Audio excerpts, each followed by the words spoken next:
Okay, so this is part 2 of the Saga of the 96 Lumina. And I don't know if this is going to work or not. I'm going to try recording while I drive. We'll see how it goes. Since the last video, I've learned a couple things. First, I rewatched the first video and I realized I made a couple of mistakes. I mixed up some cylinders. When I first got that car, it was misfiring on cylinder 5. And after I replaced the fuel injector and moved around the fuel injectors, it was still misfiring. And the misfire had moved to cylinder 1, but I didn't know that at the time. I just knew it was still misfiring. And it was only later when a friend loaned me his code reader that I found out the misfire had moved to cylinder 1. So anyway, when I had the engine apart to replace that injector, I noticed that the intake port for cylinder 5 was rusty. So that which made me think it was leaking coolant down cylinder 5.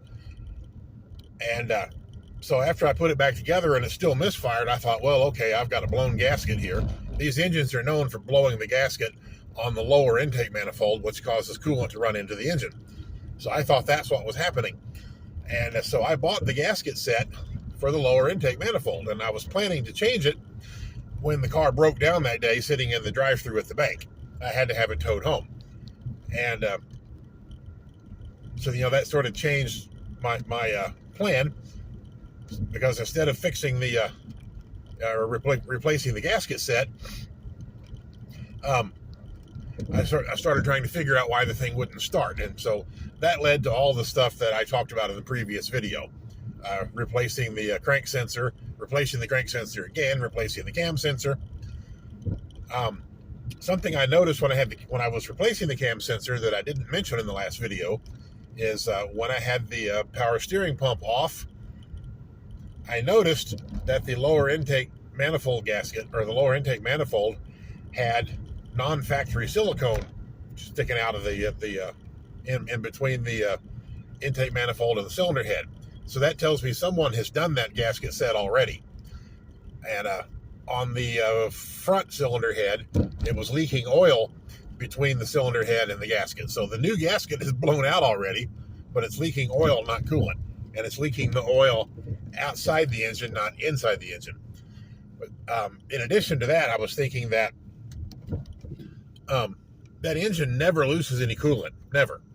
So if it never loses coolant, how is it leaking enough coolant down cylinder 5 to cause a misfire? And the answer is it can't. There's no possible way. Especially now that I know the misfire is not on cylinder 5 anymore, it's on cylinder 1. So that tells me there's no possible way that a internal coolant leak is causing this misfire. It's a bad fuel injector is causing the misfire.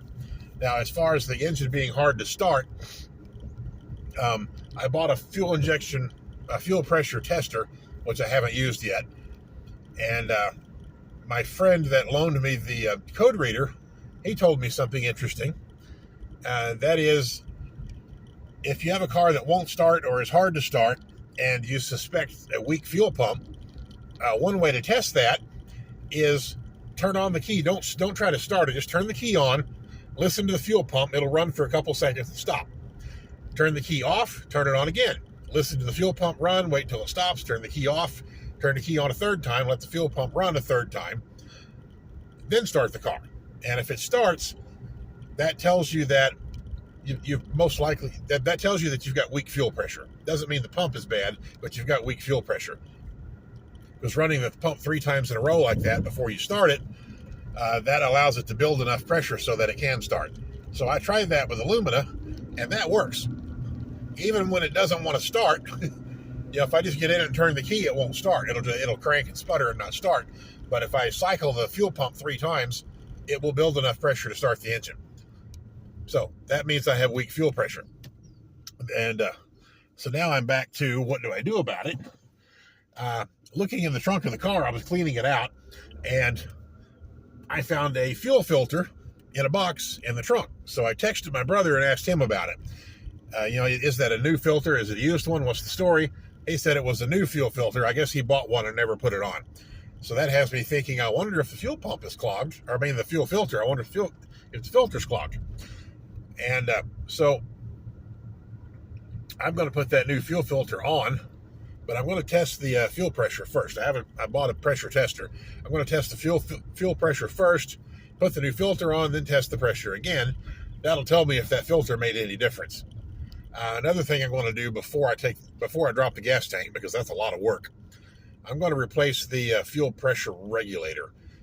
I've done that once before because the car was so hard to start, and I replaced the fuel pressure regulator with one that I got from the salvage yard, and it did make the car start easier for a while. So I'm wondering if the fuel pressure regulator I got from the salvage yard has failed. So I'm going to replace that too. And again, I'm going to do the same thing. I'm going to test the fuel pressure first, replace the pressure regulator, then test fuel pressure again, see if there's a difference. And if those two things, if replacing the filter and the pressure regulator, if that solves the problem, that's great. And if it doesn't, well, then I'll drop the tank. And now that the car runs, right, I can back it up onto some ramps, drop the fuel tank, replace the fuel pump. Also, my brother told me that just before he got the car, the guy that he bought it from replaced the fuel pump. And my brother didn't have this car that long, so he didn't put a whole lot of miles on it.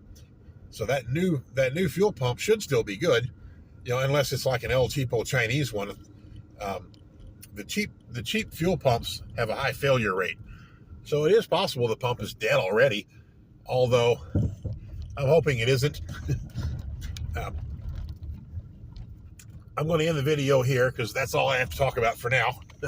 The next video, I'm going to test the fuel pressure on the Lumina, and then replace the fuel filter, test the pressure again, and then go from there.